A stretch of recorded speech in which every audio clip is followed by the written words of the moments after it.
হ্যাঁ হ্যাঁ, জানি জানি, গরমে এত ডিম খেতে হয় মা। না।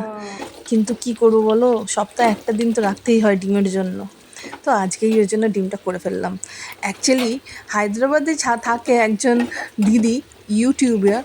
তো ওনার থেকে ইন্সপিরেশন নিয়ে এই ডিম এগ কোরমাটা বানালাম। তো প্রথমেই ওনার মতন পেঁয়াজটা ভেজে নিয়েছি। হ্যাঁ, কিছুটা ওনার থেকে কপি করেছি। তো আর আমি নিজের থেকেও কিছু মাথা থেকে ব্রেন থেকে বার করে দিয়েছি। তো যাই হোক, তো প্রথমেই দেখছো পেঁয়াজটা হালকা লাল লাল করে ভেজে নিয়ে তুলে নিলাম। আচ্ছা, এই কড়াইতে যে তেলটা আছে সেই তেলটা কিন্তু ফেলবে না, এই তেলের মধ্যেই কিন্তু রান্নাটা আবার হবে। তো লাল লাল করে, হালকা লাল লাল করে ভেজে নেবে পেঁয়াজটা। তারপরে ওই তেলের মধ্যে দিয়ে দেবো আমরা গোটা গরম মশলা। গোটা গরম মশলাটা হালকা করে ভাজা ভাজা হবে। আমার না ওই প্লেটটার মধ্যে একটু তেল ছিল, তো এই জন্য ফুটছে। তো যাই হোক, এই যে পেস্টটা দেখছো, এই পেস্টটার মধ্যে আছে পেঁয়াজ, আদা, রসুন, আচ্ছা, কাঁচা লঙ্কা, টমেটো, আর আছে কাজু বাদাম। তো এটা দিয়ে ভালো করে কষিয়ে নিতে হবে।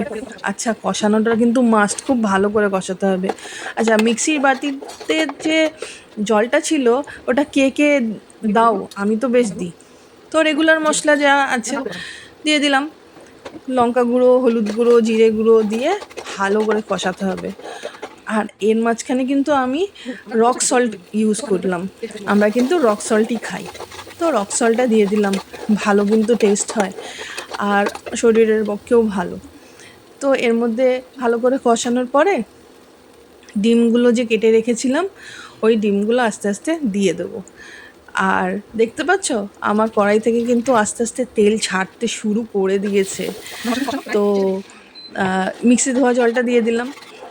দিয়ে দেওয়ার পরে আস্তে আস্তে ডিমগুলো যে কেটে রাখা ছিল এগুলো আস্তে আস্তে ভেজে রেখেছিলাম, কিন্তু ভেজে রেখে এগুলো দিয়ে দিলাম। ও, এর মাঝখানে একটা কথা বলা হয়নি, সেটা হচ্ছে দই আর কাশ্মীরি রেড চিলি পাউডার ভালো করে ফেটিয়ে নিয়ে এর মধ্যে দিয়ে দেবো।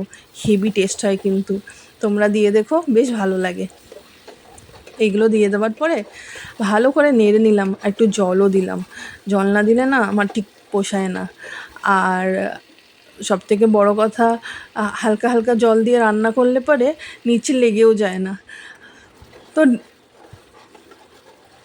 দেখতে পাচ্ছ, দইয়ের যে বাটিটায় ছিল সেটার মধ্যে একটু জল দিয়ে নাড়তে শুরু করলাম। আবার বেশ ভালো করে নেড়ে টেড়ে নিয়ে ডিমগুলো দিয়ে দেবো।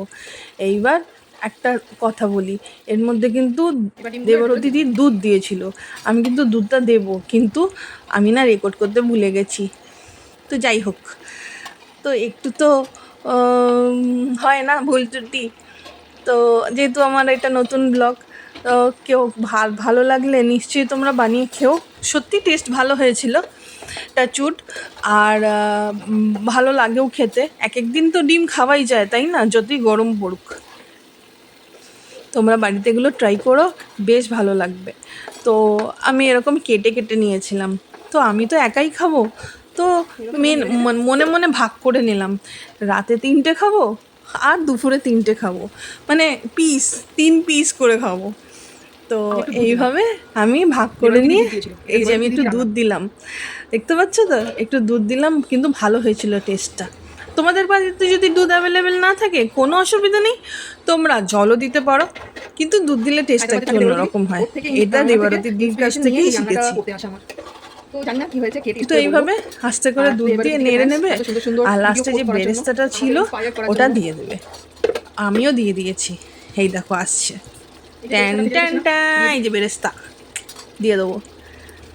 দিয়ে আবার কি, ভাত পাতে নিয়ে চলে এসো, একদম জিভের বলবে নিয়ে আয় নিয়ে আয়।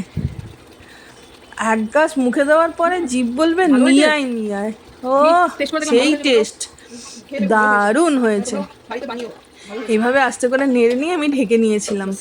তো ঢাকার পরে আমরা ভাতের থালা নিয়ে চলে আসলাম। আজকে মেনুতে কি ছিল গেস করতে পারবে? দেখো, ওই যে লাড্ডুটা দেখতে পাচ্ছ, ওটা কিন্তু মিষ্টি লাড্ডু না, এটা কিন্তু তেতো লাড্ডু।